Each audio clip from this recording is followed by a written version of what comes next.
The sterile lights of the medical bay hummed with an efficiency that felt cold against the warmth of living flesh. Dr. Lyra adjusted her surgical instruments with practiced precision, her gloved hands moving through pre-operation protocols she had performed countless times across a dozen worlds. But this time was different. This time her patient was barely 3 cycles old. Rin lay on the operating table, his small form dwarfed by the medical equipment surrounding him. His fur, a silver gray that marked him as one of the Keltheran species, rippled with each shallow breath. The young cub's crystalline eyes that should have sparkled with curiosity and mischief, were clouded with fear and pain. "Vitals stable," announced the medical AI, its voice clinically detached, commencing anesthesia sequence in 60 seconds. Dr. Lyra had seen many species in her 15 years practicing xenomedicine aboard the interstellar medical vessel Sanctuary. The Keltheran were a proud warrior race, their adults standing nearly 3 meters tall with reflexes that could match a striking viper. They were respected throughout the galaxy for their honor codes and martial prowess. But Rin was not a warrior. He was a child, separated from his pack during a raid on a frontier colony, found bleeding and alone among the ruins. The shrapnel embedded near his secondary heart needed immediate extraction. Without the surgery, the cub would die within hours. With it, he had a chance. But the trauma of awakening alone in a strange place, surrounded by unfamiliar scents and the haunting echo of loss, had sent the young Keltheran into shock. "Dr. Lyra," the AI intoned, "the patient's stress hormones are spiking. Recommend immediate sedation." She saw it too. Rin's entire body had begun to tremble, subtle at first, then building into visible shakes.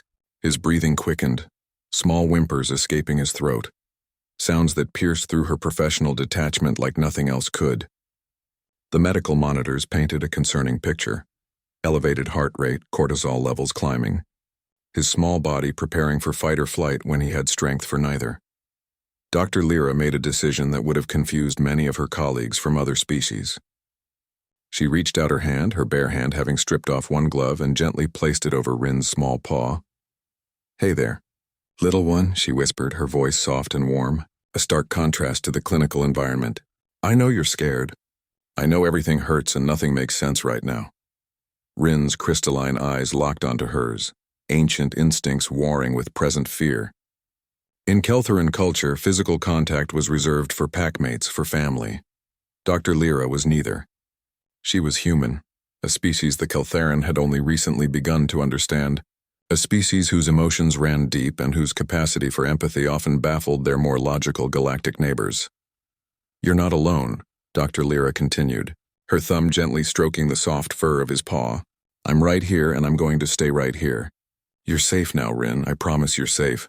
The AI chimed again, more insistent. "Doctor, the sedation window—" "I know," she said firmly, not breaking eye contact with the cub. "But we're not rushing this." This was what separated humans from many other species in the galactic community. Where others saw efficiency and protocol, humans saw a frightened child. Where others calculated optimal medical outcomes, humans factored in something harder to quantify: compassion. Rin's trembling began to slow. His rapid breathing steadied as he focused on the warmth of her hand, the gentle rhythm of her touch. Dr. Lyra began to hum, an old earth lullaby her grandmother had sung to her, its melody simple and soothing. The words were meaningless to the young Keltheran, but the emotion behind them transcended language. "That's it," she murmured. "Just focus on me. Feel my hand. You're not alone, brave one. Your pack would be so proud of how strong you're being." Minutes passed. The medical bay's cold efficiency seemed to fade into the background as Dr. Lyra maintained her vigil, her hand never leaving the cub's paw. She spoke in soft tones, telling him stories of Earth, of vast oceans and mountains that touched the sky, of children who played in fields of grass and laughed under warm suns. She told him of the friends she would help him find, of the new pack that awaited him at the Keltheran refugee station, where survivors of the raid had gathered. Slowly, miraculously, Rin's eyes began to droop. The tension in his small body eased. His paw, which had been rigid with fear, relaxed in her gentle grip. The monitors showed his stress levels declining, his body finally accepting the safety she offered with nothing more than touch and presence. "Initiating sedation," Dr. Lyra said quietly. her other hand activating the anesthesia sequence. As the medication took effect, Rin's eyes remained fixed on hers, trust gradually replacing terror. His breathing deepened, became regular, and as consciousness slipped away from him into the peaceful darkness of medical sleep, Dr. Lyra squeezed his paw one last time. "Sleep well, little warrior," she whispered.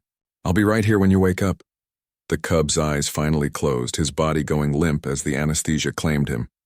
But Dr. Lyra didn't immediately release his paw. She held it for a moment longer. This connection between species, between a frightened child and a human who refused to let him face his fear alone. Vitals stable, patient fully sedated. "You may proceed with the operation, doctor," the AI announced. Dr. Lyra gently placed Rin's paw on the table and began her work. Around the galaxy, other species might calculate that those minutes spent comforting the cub were inefficient, that the surgery could have begun sooner. That emotion had no place in a medical bay. But they would have been wrong. Because sometimes, the most human thing, and perhaps the most important thing, was simply to hold a trembling paw until the fear subsided and sleep finally came. That was the gift humanity brought to the stars. The understanding that before protocol, before efficiency, before all else, came compassion. And in that cold medical bay, it made all the difference.